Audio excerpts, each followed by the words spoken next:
Hi everyone and welcome. Today I'd like to walk you through how to make a vegan, grain-free, gluten-free sugar cookie.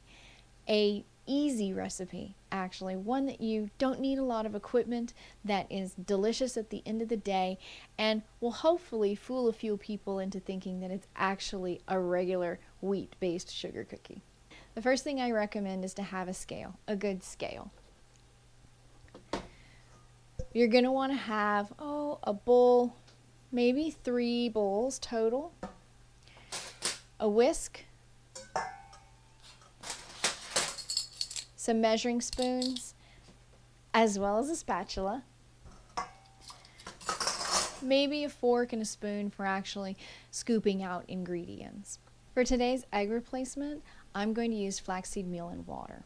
I'm starting the recipe by doing this first because it needs about 15 minutes to sit so that the flaxseed can actually soak up the water and hydrolyze, and that way it can get a texture that's similar to the egg. For this recipe, I'm using a golden flaxseed meal. I have had golden flax seeds, and then I ground them up in my spice grinder, or for some people they can use a coffee grinder, at least a clean coffee grinder. If you don't have access to golden flax seeds or golden flaxseed meal, just the regular flaxseed is fine. Just be aware that the color will show up a little bit in your overall product. I found this particular golden flax seeds in the bulk section of the grocery store, but they also, in the baking aisle where it has the gluten-free baking, I have also seen flaxseed meal there. I'm using 1 tablespoon of golden flaxseed, and I'm going to mix that with 4 tablespoons of water. Give the two a nice stir.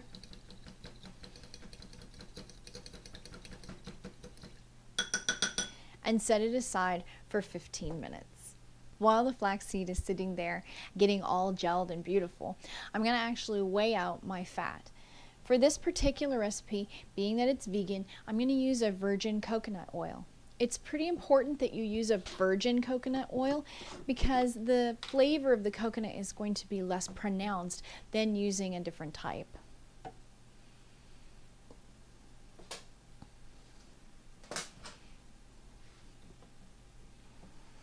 I'm going to be measuring out 55 grams of coconut oil.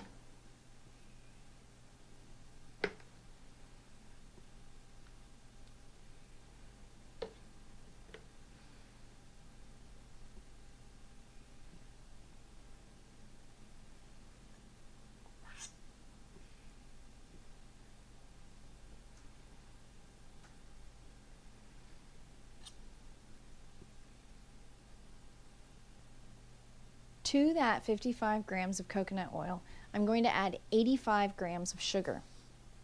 Now that I have my sugar and my coconut oil in the same container, I'm going to melt them together. It doesn't really matter what method you use to melt it, as long as it's melted together. As you can see, the coconut oil is completely melted, but not all of the sugar is melted. That's completely fine. Just let it sit. Now it's time for the dry ingredients. In a large bowl, I'm going to place my arrowroot powder and my almond meal in there. I'm using about 100 grams of arrowroot powder. I'm using arrowroot powder because it's a little bit easier to digest as opposed to cornstarch. However, if you don't have arrowroot powder, which can be found down the baking aisle in the gluten-free section, feel free to use tapioca starch, potato starch, or cornstarch. Any one of these 4 different types of powders or starches can be used. To that 100 grams of arrowroot powder, I'm going to add my almond meal. You can use any type of nut meal you want. I'm adding 150 grams of almond meal. I have chosen to use almond meal because it's a very mild flavor profile, which I think will work really well for these sugar cookies. Once you've added those two things together, go ahead and whisk them so that they can just incorporate a little bit better. You'll see that the almond meal has lots of lumps in it. That's because almond meal on its own has a lot of moisture due to its fat content. Once you've mixed that all nice and pretty together, you can feel free to add the rest of your dry ingredients. It's a half a teaspoon of salt. In this case, I'm using that pink Himalayan salt. It's a little bit easier to see, and I like the flavor of this particular salt for this cookie. To that, I'm going to add half a teaspoon of baking powder. This is very important to use baking powder as opposed to baking soda. Baking soda will make your cookies spread. Baking powder will make your cookies rise and overall give you a more tender product. It's especially important in gluten-free cookies since they don't have that gluten but are relying upon the starch to use something that will give it a little bit of leavening.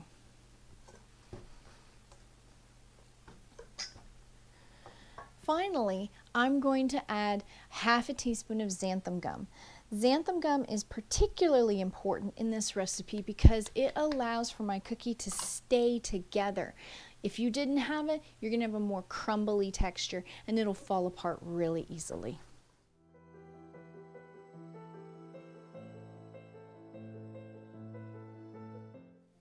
If you notice, it looks like the flaxseed has sunk to the bottom and the water is on top. That's okay, this is perfectly normal. Just go ahead and take a fork and whisk it up just a little bit and see what happens. You'll notice that it looks a little thicker than it did before, not quite as runny as water typically is.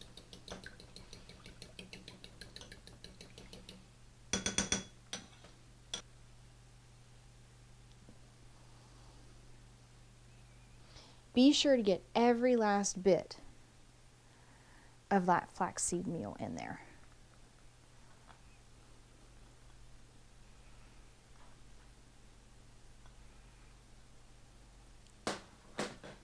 With the two separate like this, it's okay. Just wait as we start whisking it together. It's going to come together.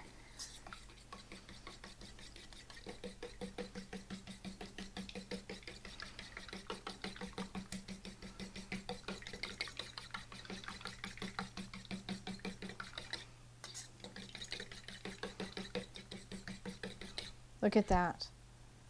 Look at how thick that's become. This is what we're looking for. It's completely changed. Now it looks a little bit more like the same texture as a salad dressing maybe.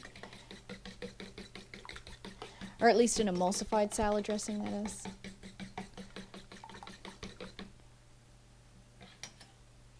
Now it's time to add our vanilla. I love vanilla. I think it's delicious. A little bit of vanilla happens to enhance the sweetness of something. So I'm going to add a tablespoon of vanilla because I just really enjoy the flavor.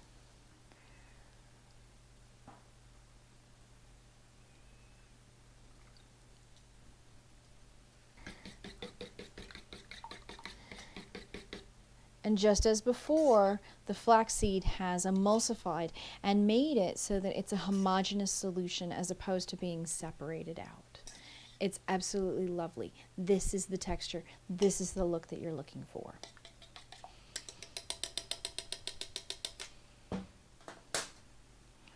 Once mixed, it's time to add my liquid ingredients into my dry ingredients. In this case, I'm just going to pour it straight down the middle. And I'm going to scrape out every last bit of the fat and the sugar and the vanilla and the egg replacement into my bowl. I don't recommend using a whisk at this point because everything gets stuck in on the wires and it took me forever to get it out the first few times I made this recipe. Use your spatula to mix everything together. And once it becomes a little bit difficult for your spatula, if you want, mix it with your hands. Nobody's going to know.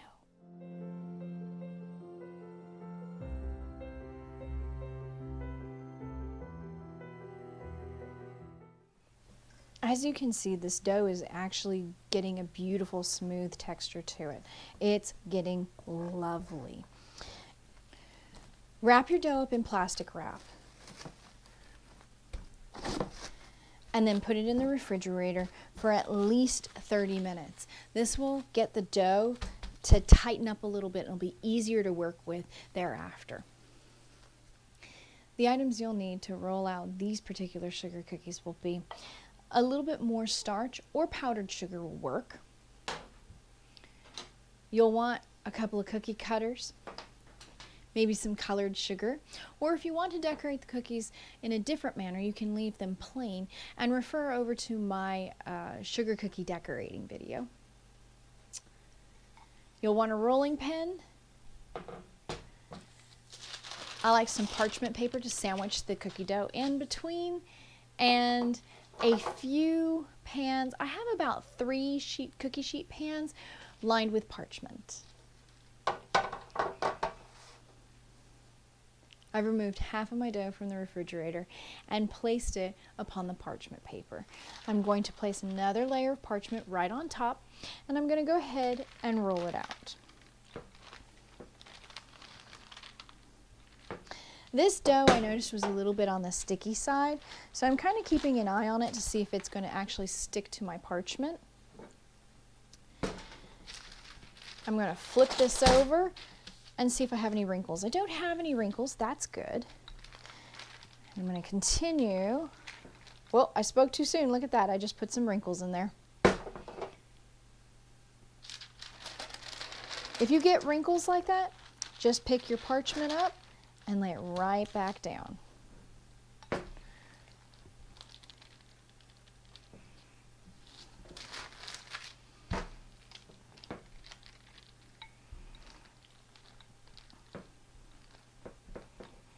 If for whatever reason your dough remains sticky or you just can't get it to come together, feel free to sprinkle some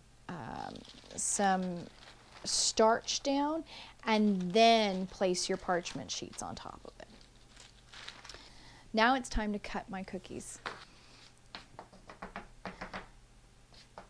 Get a little starch on there and just start punching the cookies out.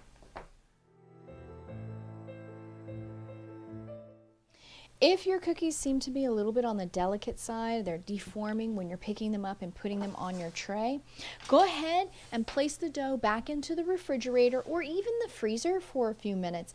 Maybe the refrigerator for 10 to 15, the freezer for a good 10 minutes. And that will get your dough to be acting and cooperating a little bit better with you as opposed to deforming as you move it around.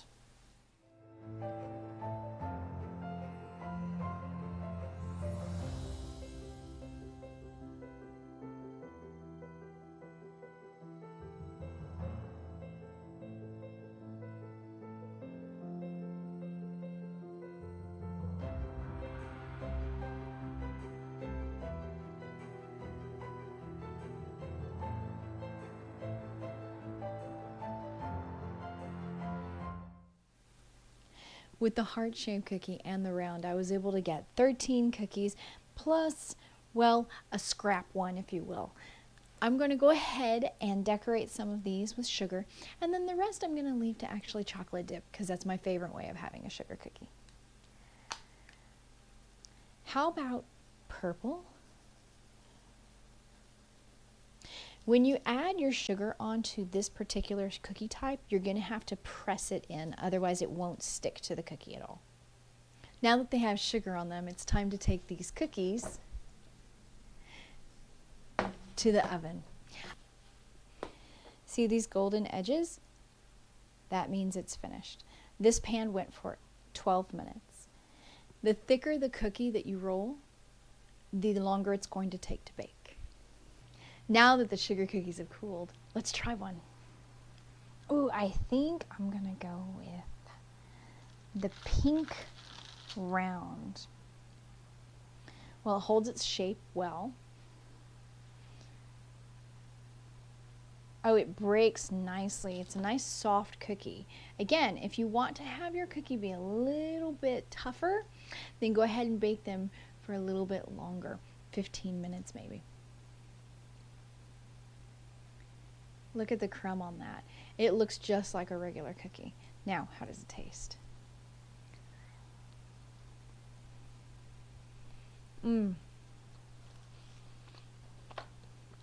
Sweet. With the sugar on top, it gives it a little bit of texture. It has a nice chew to it. If I didn't know any better, I wouldn't have known that this was actually a gluten-free cookie.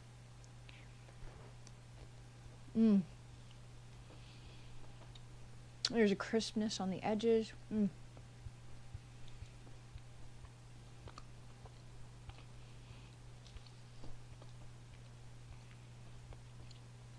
Thank you very much for joining me today. I hope you enjoyed this video, and if you did, please press like or consider subscribing. I'd love to hear comments. You can leave them below. Thank you. Bye. Cook-up in monster! Rah!